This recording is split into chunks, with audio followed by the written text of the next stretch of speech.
Inicialmente quiero agradecer al doctor Juan Diego Villegas por toda la asesoría que recibí en esta charla. El día de hoy vamos a hablar un poco de EPOC y asma, enfermedades pulmonares obstructivas, optimización y manejo perioperatorio.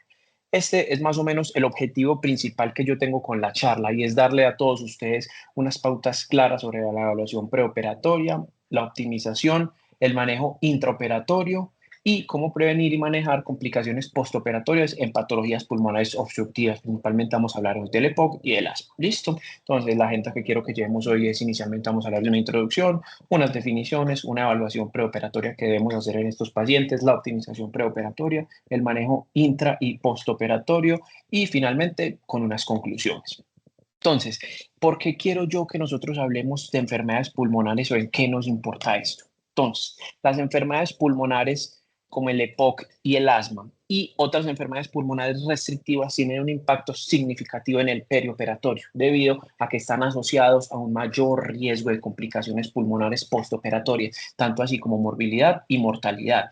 ¿Y qué son estas complicaciones? Lo que importan estas complicaciones pulmonares postoperatorias. Son muy importantes ya que son complicaciones muy comunes y que aumentan también las tasas de morbilidad y mortalidad después de la cirugía, principalmente en este grupo de pacientes con afectaciones pulmonares. Entonces, ¿qué son las complicaciones pulmonares postoperatorias y por qué debemos hablar de esto? Existe una gran heterogeneidad, una gran variabilidad en la definición de complicaciones pulmonares postoperatorias y esto va a variar mucho dependiendo del grupo etario que cojamos, de la cirugía que cojamos, entre otras cosas. Va a haber una gran variabilidad, entonces es importante, pero esta fue la definición que más me gustó. Entonces, ¿qué es? Es una anormalidad pulmonar que produce una enfermedad o disfunción clínicamente significativa en los primeros 30 días postoperatorios y que afectan negativamente el curso clínico de una enfermedad o el curso clínico de mi paciente. ¿Listo? Entonces, hablando un poquito de la introducción de estos pacientes o de las complicaciones pulmonares postoperatorias, vamos a ver que es una incidencia muy variable, como les dije, que es una definición muy heterogénea en la literatura, va a ir desde el 2 al 20% debido a su gran variabilidad en las definiciones, como les he dicho durante esta charla. Entonces, va a variar mucho la incidencia dependiendo del tipo de cirugía y la cirugía principalmente cardíaca, torácica o de mi abdomen superior alto, la incidencia va a ir incluso hasta un 40%. También es muy importante destacar de todas estas complicaciones pulmonares postoperatorias que la mortalidad puede ser similar o superior a las complicaciones cardiovasculares, tromboembólicas e infecciosas, especialmente, claro, en los pacientes que tengan una patología respiratoria de base.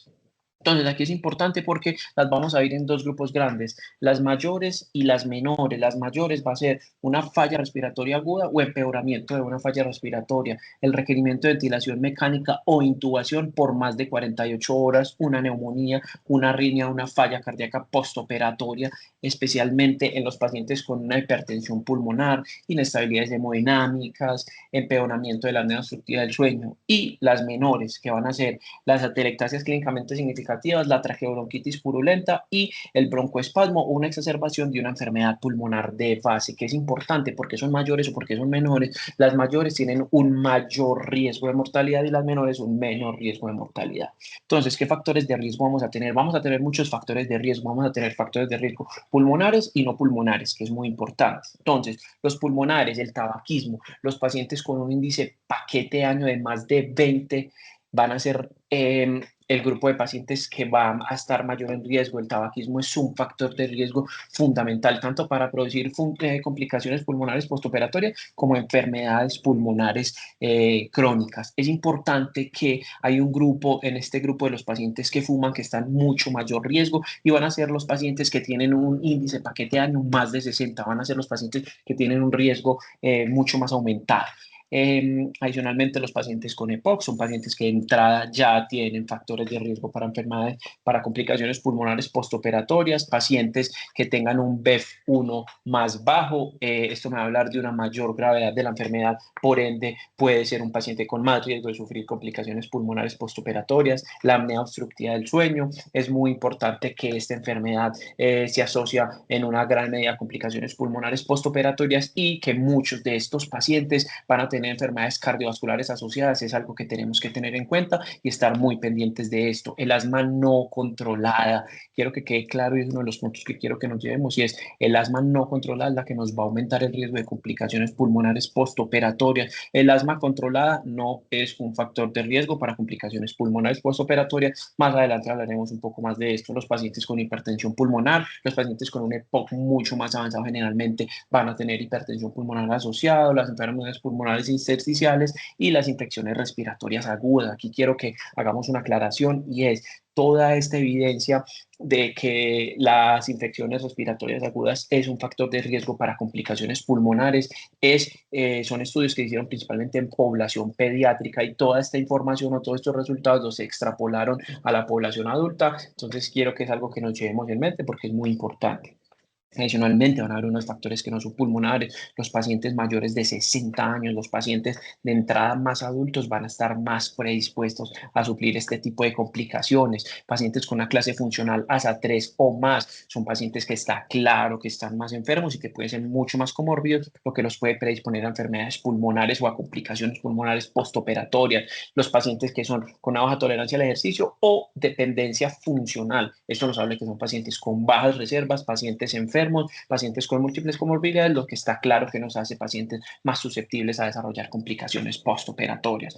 La falla cardíaca congestiva es un factor de riesgo independiente para desarrollar complicaciones pulmonares postoperatorias. Quiero que nos llevemos en mente esto. La hipoalbuminemia menor de 3.5 se asocia en muchos estudios. Los pacientes con EPOC, sobre todo en estas enfermedades pulmonares crónicas obstructivas, son pacientes que van a ser más desnutridos, van a tener disminución de masa muscular. Entonces, es algo que también quiero que nos llevemos para la casa hoy. El abuso de alcohol, más de 60 gramos al día, de entrada es un factor de riesgo independiente y los pacientes obesos. Bueno, entonces, ¿qué escalas pronósticas vamos a tener o qué son estas escalas pronósticas de riesgo? Entonces, ¿qué nos van a permitir estas escalas? Nos van a permitir una evaluación cuantitativa, más precisa para la valoración del riesgo. Tenemos principalmente tres escalas grandes, hay otras que están en desarrollo, que están surgiendo en ese momento, que también podrían ser importantes, pero estas son las que hasta el momento tienen mucha más evidencia. Una de ellas es el ARISCAT. Listo, es la principal, es la que mejor está validada. La ARISCAT fue una que se inició, que se creó en Cataluña, pero se validó en más de 21 países en Europa. Entonces ya de entrada es una escala que está validada en diferentes poblaciones y la podríamos utilizar para nuestra población. Entonces, ¿esta que nos va a predecir? Nos va a predecir el riesgo de infección postoperatoria, de infecciones de falla respiratoria, de broncoespasmos, de atelectasias, de derrame pleural o neumotórax, entre otras. Y también va a estar la calculadora de riesgo de Gupta, que van a haber dos que me pueden calcular distintas cosas. Una va a ser ventilación mecánica más de 48 después de la cirugía o intubación no planificada entre los 30 días posteriores a la cirugía. Y esta otra, que no es la más usada, es un poco más engorrosa de usar, es un poco más complicada, pero que también está disponible para que lo usemos, y es la escala de Arosula para falla respiratoria y para falla neumonía. Eh, pero entonces es algo que quiero que hablemos y es para qué vamos a hacer estas escalas. Entonces ustedes van a decir, ay, bueno, entonces yo hago una escala y lo único que sé es si este paciente tiene más riesgo. No, esto nos va a ayudar a objetivizar varias cosas y es que nos va a dar una estimación cuantitativa del riesgo de las complicaciones pulmonares postoperatorias. Que esto que nos va a permitir, nos va a dar un pronóstico más preciso y que nos puede ayudar a la preparación de un plan de manejo más seguro. Entonces, vamos a tenerle claramente a nuestra familia, les vamos a decir un pronóstico, mire, hay un riesgo de tanto por ciento de que este paciente haga una falla respiratoria posoperatoria, tenga una neumonía, lo tengamos que intubar, no seamos capaces de extubarlo. Adicionalmente, me va a hablar del lugar de la monitoría postoperatoria, que esto es fundamental, sobre todo en estos pacientes con EPOC severos, que de entrada todos estos pacientes con EPOC severo deberían ir a UCI en su postoperatorio. Nos va a ayudar a elegir el tipo de anestesia que le vamos a dar, que de entrada les hago un adelanto de la evidencia que les voy a mostrar ahorita, y es que todos estos pacientes deberíamos darle, mientras se puede, como elección, unas técnicas de anestesia regional o neuroaxial, porque me disminuye el riesgo de complicaciones pulmonares postoperatorias. Entonces sería muy importante. Y la invasividad. Listo, todo esto nos va a ayudar a definir estas escalas. Entonces está claro que las debemos hacer las debemos utilizar y las debemos aplicar para tener cosas más objetivas para hablar con nuestros pacientes y sus familiares. Entonces, hablando un poquito de las escalas que tenemos, esta es el ARISCAT, que va a tener varios parámetros. La edad, pacientes mayores de 70, 80 años son pacientes que de entrada van a tener mucho más riesgo. Pacientes que tengan una saturación preoperatoria menor de 90, esto nos va a aumentar el riesgo más de 10 veces de complicaciones pulmonares postoperatorias, y es algo tan sencillo, tan básico que tenemos en nuestra consulta como un pulso oxímetro. Los pacientes con infecciones respiratorias en el último mes, los pacientes con anemia preoperatoria como con una hemoglobina menor de 10, de entrada van a tener un mayor riesgo, va a ser un factor de riesgo independiente. La incisión de la cirugía, la incisión quirúrgica. Entonces, la incisión quirúrgica, el riesgo se va a dar entre más cercano esté el diafragma, más riesgo va a haber de generar complicaciones pulmonares postoperatorias. La duración de la cirugía, el mayor riesgo se obtiene cuando son cirugías de más de 3 horas. Entonces, esto es algo importante que podemos tener en la mente, porque cuando son cirugías muy grandes, muy invasivas, que van a durar mucho tiempo, vamos a hablar con nuestro equipo quirúrgico para intentar que nuestras cirugías duren un poco menos, sean menos invasivas, teniendo en cuenta el riesgo que podemos generar en estos pacientes. Y está claro que los procedimientos de emergencia nos van a dar un riesgo mucho más elevado, y dependiendo del puntaje que alcancemos con estas medidas, vamos a tener un riesgo bajo, medio, intermedio o un riesgo alto, que nos va a hablar todo esto. Existen personas que critican esta escala diciendo que tiene complicaciones pulmonares postoperatorias menores y que no son clínicamente relevantes, pero como les dije, es una escala muy buena que debemos utilizar y que está muy bien validada en múltiples poblaciones. Adicionalmente, tenemos la calculadora Gupta para la falla ventilatoria postoperatoria. Van a tener unos criterios o varias cosas específicas que podemos usar, como la funcionalidad del estatus, el estado funcional del paciente, la clasificación de la ASA, si es un paciente que va con una sepsis o no, si es un caso de emergencia, y qué tipo de, qué tipo de cirugía va a ser. ¿Listo? Entonces, esto nos va a dar un porcentaje y esto nos va a dar un riesgo de que mi paciente tenga este riesgo de falla ventilatoria postoperatoria no planeada o una reintubación. ¿Listo? Bueno, adicionalmente vamos a tener otros riesgos relativos de los procedimientos. También es importante, vamos a tener un riesgo derivado de la anestesia y un riesgo derivado de la cirugía. La anestesia general es muy importante porque ya se ha demostrado, como les voy a evidenciar ahorita más adelante con evidencia científica, que la anestesia general en este tipo de pacientes de entrada van a tener un mayor riesgo de morbilidad, de complicaciones, de estancias hospitalarias más prolongadas, de estancia en UCI. Entonces, de entrada es algo que es importante y que tenemos que tener en cuenta. La relación residual también quiero que es un punto que nos llevemos hoy y que lo podemos impactar muy fácilmente nosotros como anestesiólogos. Y es, estos pacientes con relajación residual de entrada van a tener más riesgo de complicaciones pulmonares postoperatorias, porque les vamos a quitar uno de los reflejos más importantes, que es la tos. Les vamos al haber una relajación residual, los pacientes van a poder formar mayores atelectasias y van a tener más riesgo de infectarse, de sufrir muchas más complicaciones. Entonces, aquí es que los invito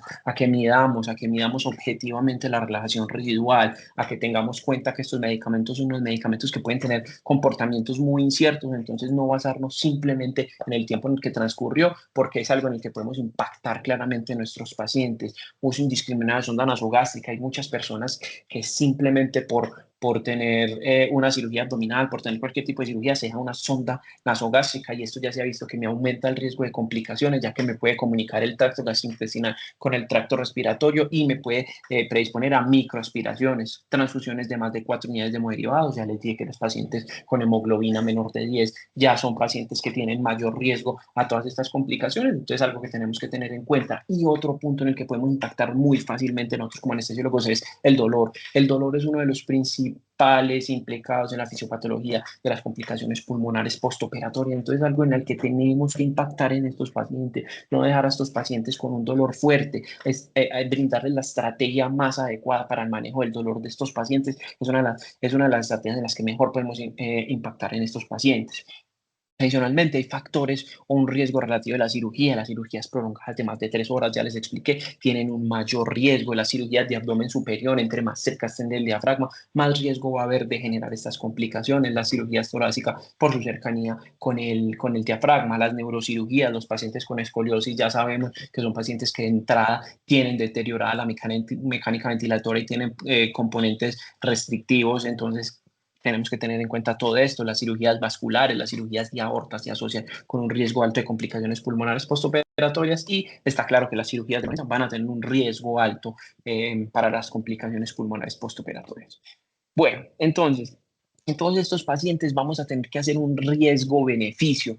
Para cada paciente, el riesgo perioperatorio debe sopesarse con los beneficios potenciales de la cirugía. Y un mensaje que quiero que nos llevemos grande, fundamental, importante es: ningún paciente, ni siquiera con una enfermedad pulmonar severa, el nivel de disfunción respiratoria constituye una contraindicación absoluta para la cirugía. Ningún paciente que tenga un BEF1 bajo, que tenga alguna de sus pruebas funcionales, de sus pruebas pulmonares alteradas, me va a contraindicar el uso o la cirugía o la anestesia. No, quiero que esto quede muy claro, que no, ningún paciente va a estar contraindicado solo por su estado de base. Adicionalmente, ¿qué vamos a hacer? Es muy importante, la evaluación preanestésica es un paso crucial para la seguridad de la anestesia. Entonces, ¿qué podemos hacer con esta? Vamos a poder hacer una detección de los factores de riesgo, vamos a ver cómo está la reserva pulmonar preoperatoria de nuestro paciente, y vamos a planear un plan anestésico más adecuado. ¿En qué nos vamos a basar o qué pilares vamos a tener? Vamos a tener dos pilares grandes.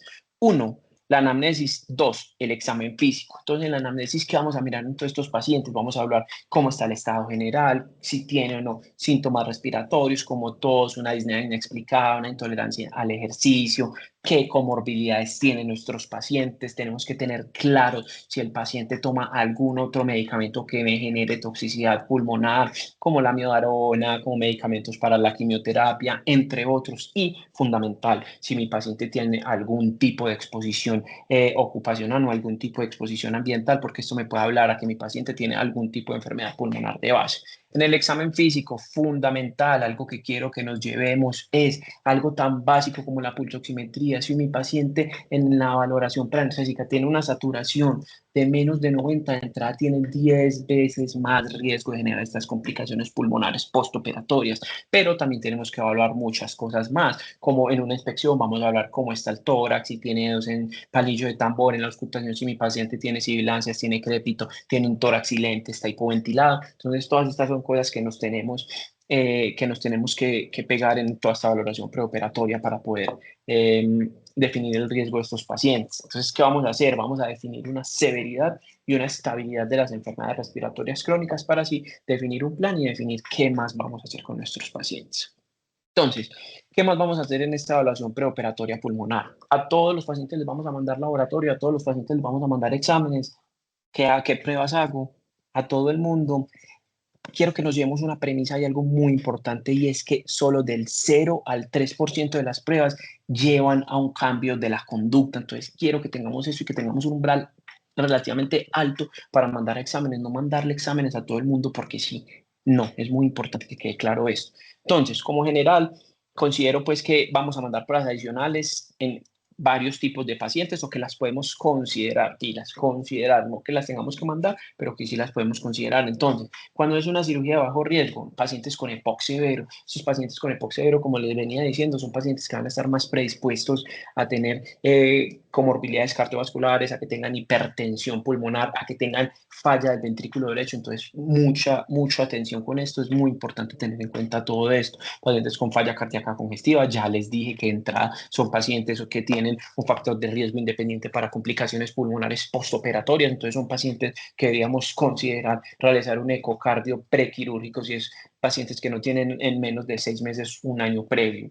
Pacientes mayores de 60 años, entre 60 y 80 años, ya sabemos que entrada tienen mayor riesgo de complicaciones pulmonares postoperatorias. Pacientes con dependencia funcional, pacientes con ASA 3 o mayor, porque son pacientes que van a ser dependientes, que van a ser enfermos, que van a tener una pobre reserva pulmonar y cardiovascular. o presencia de factores que impliquen alto riesgo, cirugías que impliquen alto riesgo de complicaciones pulmonares postoperatorias, como cuáles, cirugías de más de 3 horas, cirugías abdominales, neurocirugías, cirugías de cabeza y cuello, vascular, cardiotorácica o cirugías de emergencia. Entonces, es importante esto. La premisa que quiero que se lleven, que quiero que no se nos olvide, es nunca, no debemos realizar paraclínicos de rutina previo a cirugía no cardíaca o no pulmonar, ni siquiera en cirugías de alto riesgo, porque los pacientes que van a ser llevados a cirugías de resección pulmonar, a disminución de volúmenes pulmonares, son como otro tipo de cirugía, otro tipo de pacientes que se salen del objetivo principal de esta charla, que ahí sí debemos hacer unas pruebas específicas antes de llevarlos a cirugía. Entonces, las pruebas pulmonares. Es importante tener en cuenta que ya les expliqué que muchas de estas pruebas no van a tener ningún cambio, solo el 0 al 3 de las pruebas que yo voy a realizar van a tener un cambio. Entonces, los rayos X, es importante que menos del 1% de estos rayos X me van a cambiar una conducta. Lo puedo enviar, lo puedo sospechar en pacientes con una sospecha de infección, con un deterioro reciente, o con una exacerbación aguda de la enfermedad, si tienen alguna neoplasia o alguna cosa oculta que nos pueda cambiar nuestro plan anestésico o nuestro plan de manejo para nuestro paciente. Pero aquí es algo que quiero que quede claro y es que es importante que en muchos de estos pacientes ni siquiera en una exacerbación voy a tener hallazgos claros en una radiografía de tórax, entonces no es algo que me vaya a cambiar mucho mi conducta anestésica. Gases arteriales. Estos gases arteriales tienen un bajo valor predictivo positivo para predecir complicaciones pulmonares postoperatorias. Principalmente nos pueden servir para qué? Para estos pacientes con un EPOC grave, con un EPOC avanzado, para tener unos niveles de CO2 basales, para tener estos niveles de base, para tener un pH de base, para yo saber y adecuarme a mi ventilación mecánica, que hablaremos más importante de esto, y no hacerlo en estos pacientes que tengan un CO2 alto en el intraoperatorio y yo correr a aumentarle un volumen corriente, aumentarle una frecuencia respiratoria a estos pacientes, porque todo lo que voy a hacer es deleterio y todo lo que voy a hacer es lo contrario a lo que debería hacer en estos pacientes y les voy a aumentar la hiperinsuflación y la retención de aire que me va a generar un efecto deleterio en estos pacientes. La espirometría no predice un riesgo de complicaciones pulmonares postooperatorias. Generalmente lo va a mandar en estos pacientes en los que yo no he confirmado un diagnóstico, en los que voy para cirugías pulmonares. En estos pacientes sí lo debería usar y sí me van a servir. De resto, no es algo que me va a cambiar mi conducta intraoperatoria. Otras pruebas de laboratorio, el boom.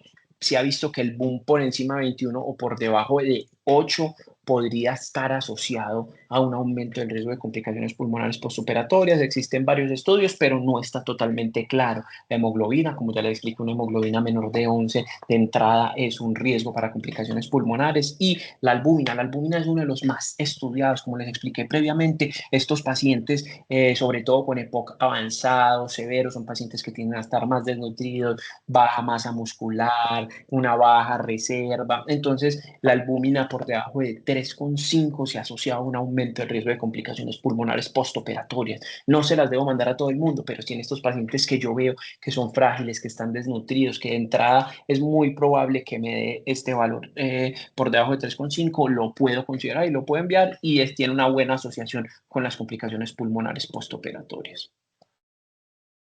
¿Qué pruebas preoperatorias voy a mandar? Entonces, pruebas del estado cardiovascular, acá es importante que tengamos en cuenta. Muchas de estas enfermedades, sobre todo el EPOC, la apnea obstructiva del sueño, van a estar asociadas con enfermedades cardiovasculares. Entonces, el electrocardiograma lo puedo mandar en pacientes con EPOC avanzado, con hipertensión o con hipertensión pulmonar, porque muchas veces van a estar asociados estos pacientes a enfermedad isquémica, a falla cardíaca derecha y van a tener arritmias.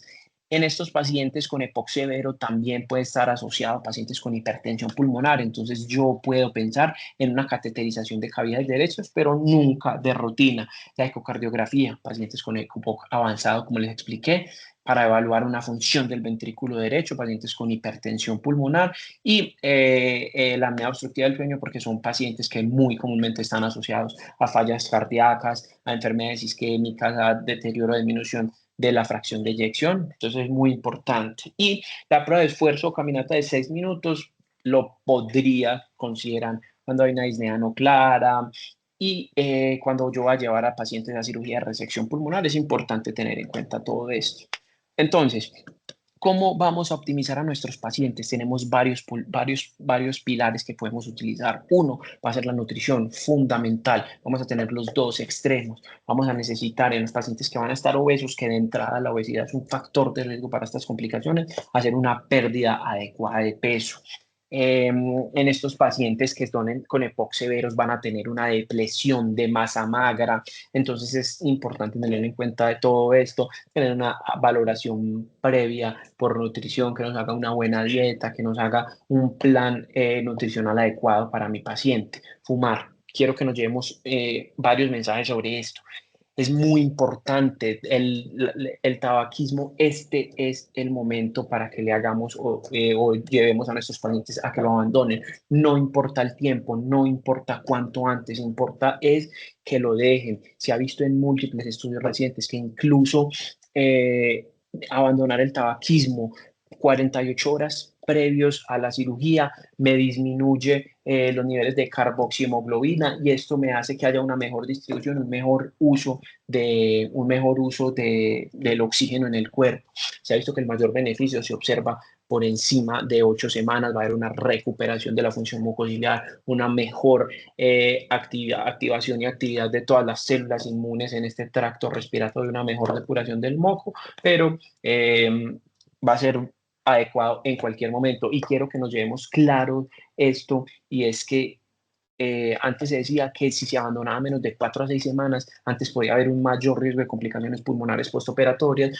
por la ansiedad, por la abstinencia, porque decían que no había una adecuada recuperación de la función mucociliar, de todo, pero no, ya está claro, ya está estudiado que no hay ninguna asociación y que cualquier momento que nuestros pacientes abandonen el tabaquismo va a ser adecuado para ellos. Los medicamentos, tenemos que hacer una adecuada optimización de la terapia medicamentosa en caso de descompensación. Todos estos pacientes los debemos compensar antes de llevarlos a la cirugía, obviamente en cirugías selectivas, no en cirugías que van a ser de urgencia. La rehabilitación pulmonar, esto es fundamental y es de lo que más habla la literatura y es a lo que vamos a apuntar ahorita en esta medicina de precisión o en esta medicina preoperatoria, que cada vez avanzamos más en esto, y es programas de entrenamiento físico, ejercicio aeróbico, ejercicio de resistencia pulmonar, ejercicios de expansión pulmonar. Todo esto tenemos que ponernos muy de acuerdo con las personas de terapia respiratoria para hacer el plan más adecuado para mi paciente.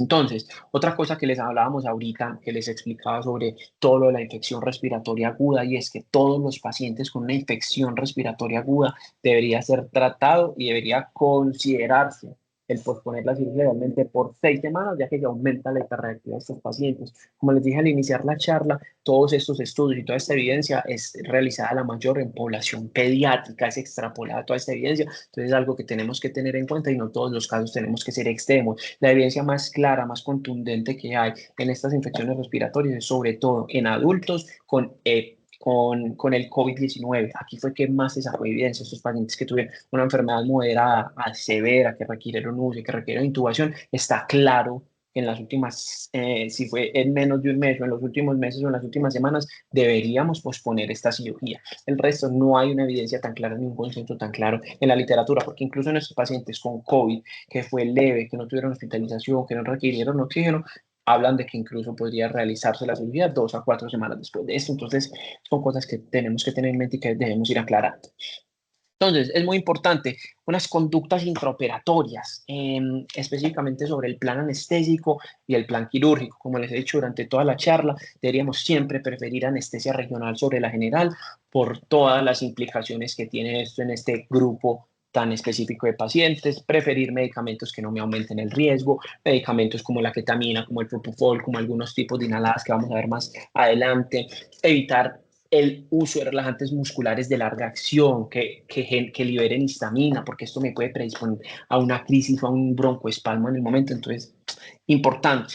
También en el plan quirúrgico, considerar procedimientos quirúrgicos menos complejos, menos invasivos, que duren menos, que sea un golpe menos fuerte para mi paciente. Y la laparotomía versus la laparoscopia, aquí quiero que hagamos una salvedad y que es otro punto que quiero que se lleven y es, está claro que la laparoscopia es menos invasivo, menos dolor, que el dolor es un punto fundamental en la fisiopatología de las complicaciones pulmonares postoperatorias, pero quiero que sepamos que esto no es inocuo para nuestros pacientes, porque las presiones abdominales con el neumoperitoneo que vamos a tener van a ser altas, van a ser grandes, por encima de 30 me pueden afectar la mecánica ventilatoria. También el neumoperitoneo es hecho con CO2, esto se puede reabsorber en la sangre y generarme más hipercambio en nuestros pacientes. Entonces, es una adecuada estrategia, pero no es inocua para nuestros pacientes.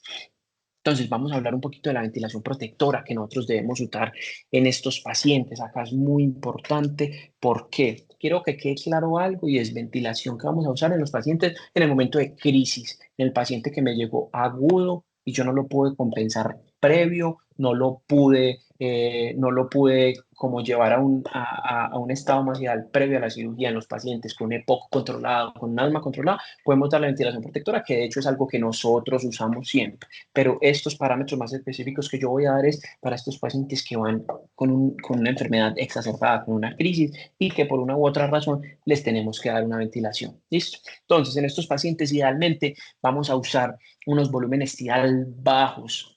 O cómo se llama la estrategia que vamos a usar en estos pacientes.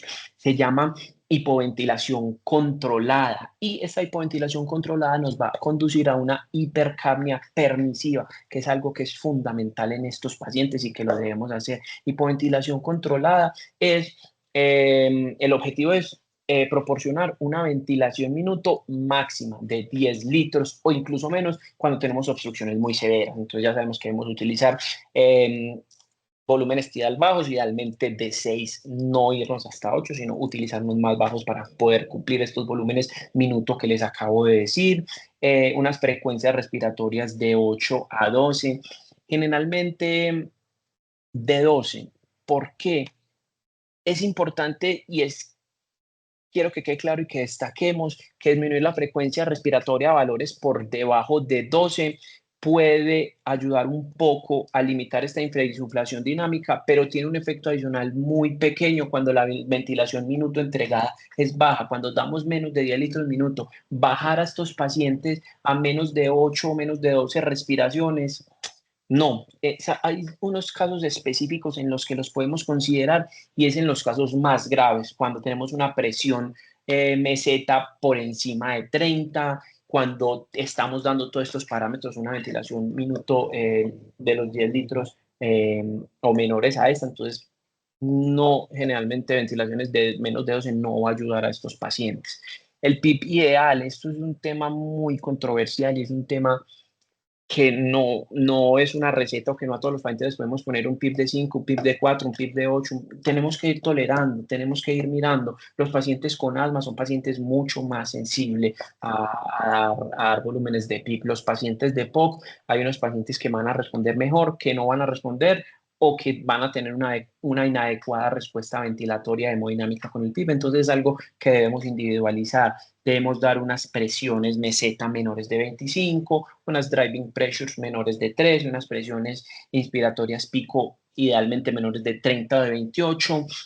Aquí es importante que tengamos una relación inspiración-expiración entre 1,4 y 1,5. A todos estos pacientes que tienen un atrapamiento de aire debemos darle el mayor tiempo expiratorio para que disminuyan ese atrapamiento y terminen de botar todo esto. Y una FI2 óptima para una saturación entre 88 y 92, porque sobre todo en los pacientes con EPOC ya no van a tener tan buena respuesta central a la hipercapnia, sino que ellos manejan y su centro ventilatorio ya está acostumbrado a la hipoxemia. Entonces, a nosotros corregir esta hipoxemia van a ser pacientes que el centro respiratorio va a dejar de estimular y va a dejar de cinchar. Entonces, muchas veces son estos pacientes que en el postoperatorio o cuando los vayamos a despertar se demoran en despertar. Entonces, claro, son pacientes que tenemos con una FiO2 tan alta, saturando 99, que no hay un estímulo en el centro respiratorio para que vuelvan a iniciar. Entonces, son cosas importantes en todos estos pacientes.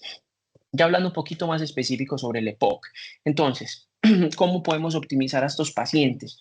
Como ya les dije, fundamental, unos pilares más importantes es el abandono del tabaquismo. Vamos a intentar mejorar esta función ventilatoria, esta función pulmonar con un adecuado uso de broncodilatadores y esteroides. La terapia física preoperatoria es fundamental, quiero que se lleven eso y que idealmente la deberíamos usar en todos estos pacientes. Y como les dije, no existe un nivel prohibitivo de una función pulmonar que me contraindique una cirugía. Quiero que se lleven eso muy importante para que lo tengamos en cuenta para nuestra práctica. Entonces, hablando un poquito más específicamente sobre el EPOC, es importante que de entrada el EPOC es un factor de riesgo independiente para las complicaciones pulmonares postoperatorias.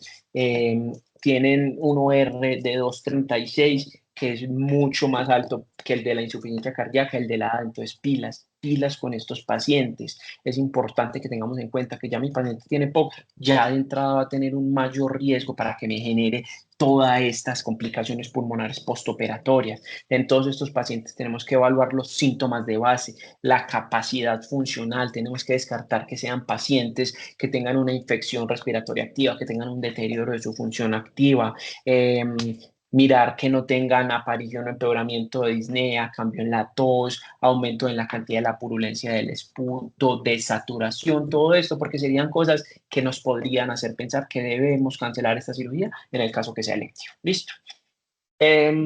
Como veníamos hablando, aparte de todo esto, ¿qué exámenes podemos pensar o qué exámenes debemos considerar?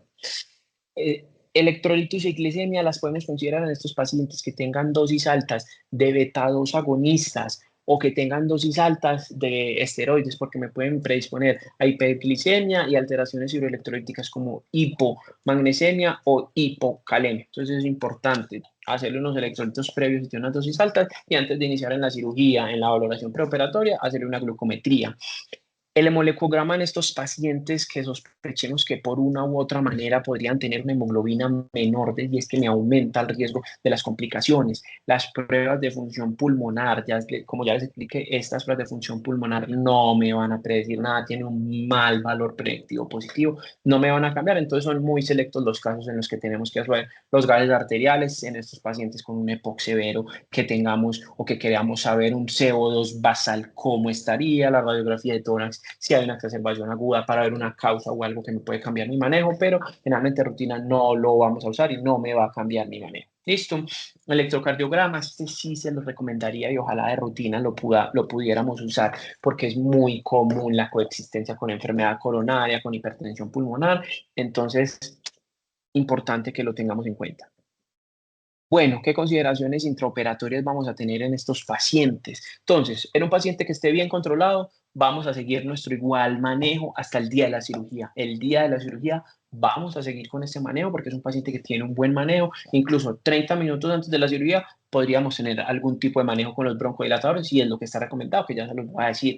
La teofilina generalmente la deberíamos suspender un día antes por el riesgo de convulsiones, por el riesgo de rabdomiolisis, por el riesgo de arritmias. Entonces, la debemos suspender, aunque sabemos que son medicamentos que ya no están tan comúnmente usados, pero que todavía existen. Entonces, es importante tener en cuenta todo esto. Los beta bloqueadores, idealmente deberíamos usar los pacientes, los beta bloqueadores cardioselectivos, es muy importante porque como el atenolol, el metoprolol, el bisoprolol, entonces ¿por qué? Porque estos pueden tener también activación de los otros receptores beta y me pueden generar una crisis o me pueden precipitar una crisis de un broncoespasmo. En estos pacientes una adecuada hidratación, en estos pacientes que están mal controlados o con exacerbación, debemos optimizar el manejo y definir si tenemos que diferir esta cirugía. En la adecuada hidratación se ha visto que esto puede disminuir la viscosidad o la densidad de las secreciones y va a hacer que el paciente las expectore más fácil. En estos pacientes es muy importante dar una adecuada sedación, una ansiolisis cuando vamos a hacer procedimientos que pueden ser molestos. ¿Por qué? Porque estos pacientes me pueden empezar a hiperventilar y esto genera más atrapamiento dinámico. Entonces, es importante que tengamos en cuenta esto, una adecuada analgesia con opioides sintéticos que no liberen histamina, que me puede generar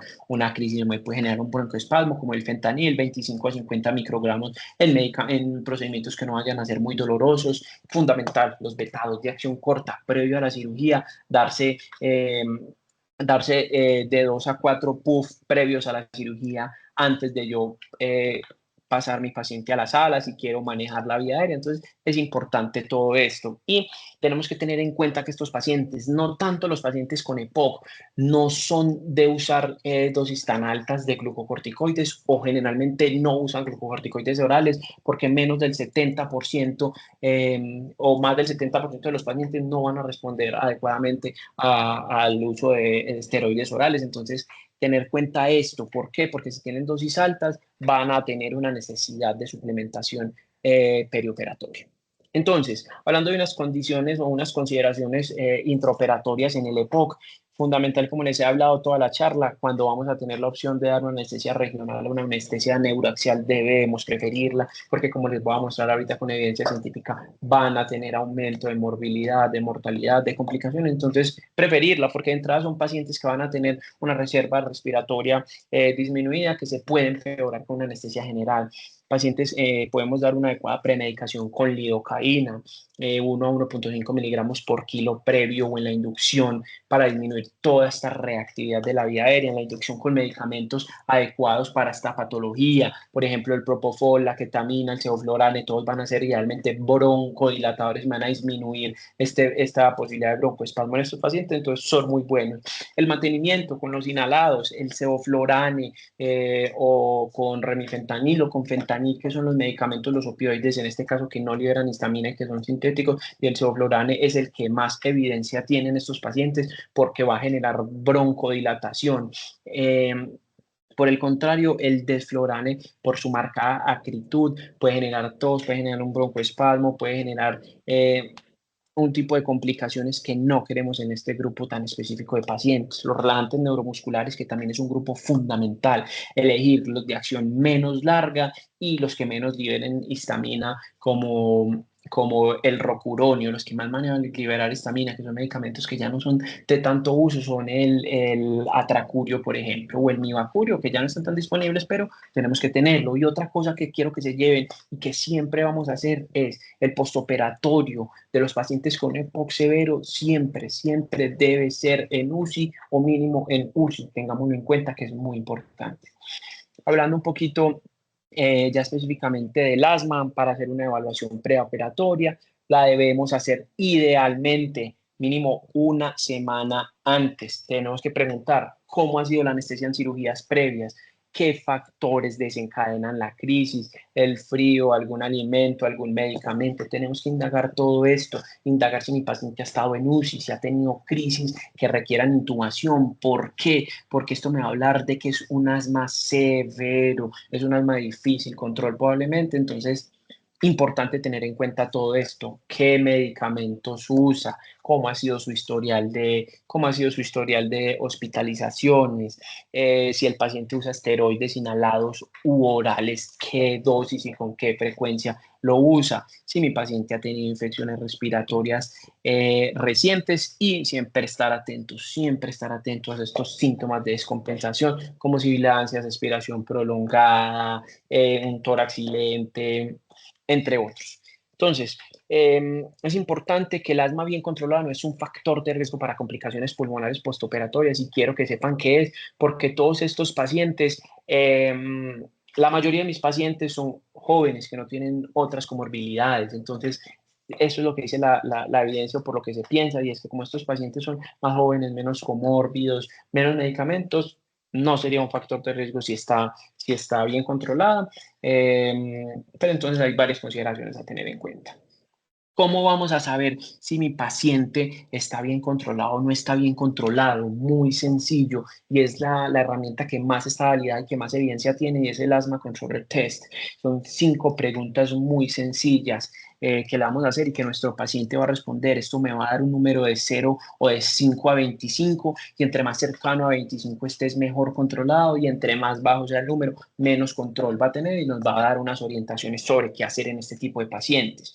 ¿Qué exámenes preoperatorios voy a mandar? Lo mismo, electrolitos en estos pacientes que tengan dosis altas, la glicemia hacerla preoperatoria. Estos pacientes pueden estar predispuestos con dosis muy altas a hipocalemia o hipomagnesemia. Pruebas de función pulmonar no vamos a tener que aplicar en estos pacientes, no nos van a cambiar el manejo, no es necesaria. Los gases arteriales en estos pacientes no van a ser muy útiles y no van a brindar mucha información. Entonces, no hacerlos de rutina y los rayos X no me van a cambiar en la mayoría de los casos. Muchos pacientes van a estar exacerbados con asma, con los rayos X totalmente normales, entonces no hacerlos de rutina.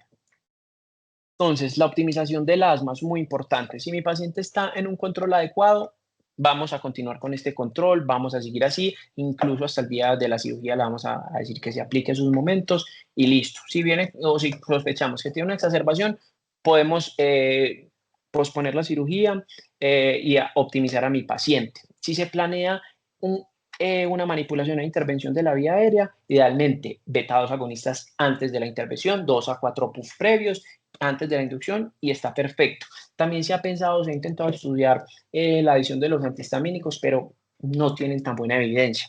Entonces, si mi paciente ha recibido glucocorticoides en los últimos 6 meses, tienen un mal control o una cirugía de alto riesgo, tenemos que tener en cuenta si vamos o no a hacer una suplencia o una suplementación de corticosteroides para evitar una insuficiencia adrenal en el intraoperatorio. Aquí les muestro y es un adecuado resumen, un fácil resumen para qué pacientes les tenemos que hacer una adecuada optimización previa o no, y va a ser dependiendo de los steps en los que va a estar mi paciente en el control del asma. En los pacientes que estén en el step 1 o en el step 2, que son pacientes que están bien controlados, que no tienen crisis, que no usan esteroides orales, que no han tenido exacerbaciones recientes, que no son fumadores, no tenemos que hacer absolutamente nada antes de nuestra cirugía. Pero en nuestros pacientes ya que tienen una asma más adelantado, que están en el step 3, 4 o 5, que son pacientes que usan diario corticosteroides a dosis altas, que incluso pueden usar corticosteroides orales, que tienen un asma controller test menor de 20, que tienen síntomas diarios, síntomas severos, podemos pensar en hacer un curso corto de 5 días de esteroides eh, para, para disminuir el riesgo o la reactividad de la vía aérea. Listo, entonces es importante en estos pacientes tener en cuenta esto, que lo podemos adecuar. Pero y entonces, ¿a quién y cómo debo suplementar?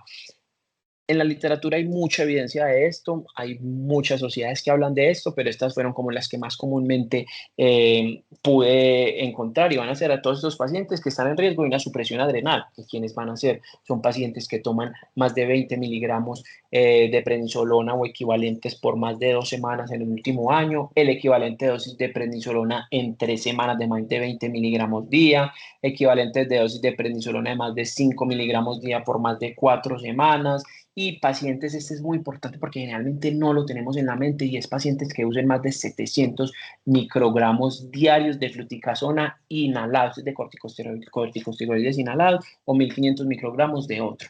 Entonces, ¿cómo lo vamos a suplementar? Existen varios esquemas. El esquema o uno de los esquemas más sencillos que podemos usar, o la suplementación también es importante que tengamos claro que va a depender del tipo de cirugía que nosotros vamos a usar. Listo, entonces cuando es una cirugía mayor, se ha visto que el uso del dexametasona de 6 a 8 miligramos intravenosos previos a la cirugía tienen una adecuada suplencia. Pero también podemos hacer el régimen en las cirugías mayores de hidrocortisona 100 miligramos intravenoso antes de la cirugía en la inducción, y es importante pilas 200 miligramos para una infusión en 24 horas después de esto, es muy importante. Listo, entonces vamos a tener varios regímenes, lo mismo en las cirugías de riesgo intermedio, también nos podría servir la dexametasona 6 a 8 miligramos para esta suplencia, entonces tener en cuenta todo esto que muchas veces estos pacientes se nos pasan. Entonces, es muy importante qué tipo de anestesia voy a usar en estos pacientes. Le voy a dar esta anestesia regional a todos, anestesia general a todos, combinadas. Entonces, bueno, es importante. Ambas técnicas tienen ventajas y desventajas y la decisión debe basarse principalmente en las características del paciente, el tipo de cirugía y el tipo de cirujano con el que yo estoy, porque sabemos que hay cirujanos que son más rápidos, que son más hábiles, entonces eso también es muy importante. Y la anestesia regional, incluido el bloqueo neuroaxial, elimina la necesidad de la manipulación de las vías respiratorias y se asocia con una reducción del 50% de las complicaciones pulmonares postoperatorias. Entonces, es fundamental esto. Acá les traigo este estudio prospectivo que comparó los resultados postoperatorios en pacientes con enfermedad pulmonar obstructiva crónica que recibieron anestesia regional versus anestesia general. Entonces, fue datos sacados de una base muy grande de pacientes que tenemos en Estados Unidos, que es el NSQIP. Se tomaron pacientes entre el 2005 y el 2010. No los quiero llenar de datos con estos estudios, pero quiero que miremos. La neumonía postoperatoria tuvo una mayor incidencia en el grupo de anestesia general. En el grupo de anestesia general fue del 3.3%. En la regional hubo otras técnicas del 2.3%, con una P estadísticamente significativa. Una dependencia prolongada del ventilador fue mucho mayor en el grupo de anestesia, fue el 2.1% versus el 0.9% en los pacientes con regional, y la intubación no planificada fue mayor en el grupo de anestesia general, 2.6% versus 1.8% en los pacientes con regional. Entonces, es muy importante esto, es muy importante porque está claro que sí va a tener unas implicaciones clínicas, sí va a aumentar el riesgo, sí me va a tener complicaciones que yo podría proteger a mi paciente, entonces lo tenemos que tener en cuenta. Este otro artículo, este metaanálisis, que lo que quería evaluar era los efectos protectores de la analgesia epidural sobre las complicaciones pulmonares postoperatorias después de una cirugía abdominal y torácica, que como les dije, eran las de mayor riesgo en todo este tipo de pacientes. Entre más cercanas a la diafragma, más riesgo. Entonces, se incluyeron 58 estudios con un total de 5.904 pacientes y lo que buscaban era determinar si la analgesia epidural es más efectiva que la analgesia sistémica para prevenir este tipo de complicaciones. Y en este metaanálisis se demostró que la analgesia epidural reduce las complicaciones pulmonares postoperatorias en un 40% en pacientes con enfermedades pulmonares crónicas, 46% menos neumonía y redujo la necesidad de ventilación mecánica. Listo. Adicionalmente, esta revisión sistemática, que se revisaron 9 revisiones sistemáticas, que pena valga la redundancia, en Cochrane, que incluyeron más de 117 estudios con más de 10.000 pacientes. Se comparó el bloqueo neuroaxial solo o combinado con la anestesia general frente a la anestesia general en distintos tipos de cirugías: abdominal, vascular, ortopédicas, urgentes, y lo que concluyeron y lo más importante es que el bloqueo neuroaxial redujo el riesgo en un 55% de neumonía. Entonces quiero que vean lo importante que es todo esto para nuestros pacientes. Por último, les traigo este ensayo muy reciente que salió en el mes de febrero o en el mes de marzo de este año que llevamos, y que es, ya sabemos que todos estos pacientes a los que se les va a llevar a una técnica de anestesia regional o nuestros pacientes enfermos tienen una reserva pulmonar mucho más baja. Entonces se ha visto que cuando hacemos este bloqueo interescalénico o estos bloqueos del miembro superior, pueden llevar a cabo bloqueos del frénico y realizar una parálisis hemidiafragmática. Entonces se ha visto que en muchos de los pacientes que se les aplicaron los volúmenes altos, casi el 100% podía llegar a tener estos bloqueos, pero entonces en ellos quisieron coger 60 pacientes entre ASA 1 y 3 programados para cirugías selectivas de hombro bajo anestesia general o bajo anestesia regional. Entonces, se usaron dos grupos, uno en el que se les aplicó un volumen de 20 mililitros y en el otro un volumen de 10 mililitros. El volumen de 20 mililitros tuvo una incidencia de más del 80% de bloqueo hemidiafragmático, y el bloqueo de 10 mililitros tuvo una incidencia de menos del 19% del bloqueo hemidiafragmático. Vale la pena aclarar que estos pacientes llegaron a tener una analgesia un poco más corta, de menor duración, y requirieron un uso más rápido de opioides o de otro tipo de analgésicos de rescate. Entonces, ahí sería sopesar riesgos en estos pacientes. Y también podríamos mirar la probabilidad de usar bloqueos ahorradores de diafragma. ¿Cómo vamos a poder prevenir estas complicaciones en el postoperatorio? Fundamental, movilización temprana de mi paciente. la prevención del tromboembolismo venoso en estos pacientes, que se vio que se hacía una movilización temprana, incluso 10 minutos en las primeras 24 horas, tenían muchos mejores desenlaces que los pacientes que no se movilizaban. Un adecuado control del dolor, esto es fundamental y quiero que se lleven esto. Podemos impactar muy fácil en esto.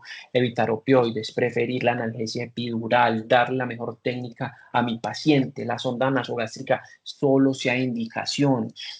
Un adecuado soporte nutricional y una terapia respiratoria, hacer una espirometría intensiva, ejercicios de respiración profunda y en estos pacientes con las indicaciones específicas, sobre todo pacientes con EPOC, pacientes con SAOS, en el postoperatorio usar CPAP 4 a 6 horas es muy importante y se ha evidenciado que tiene un adecuado control y una mejoría en las complicaciones pulmonares postoperatorias.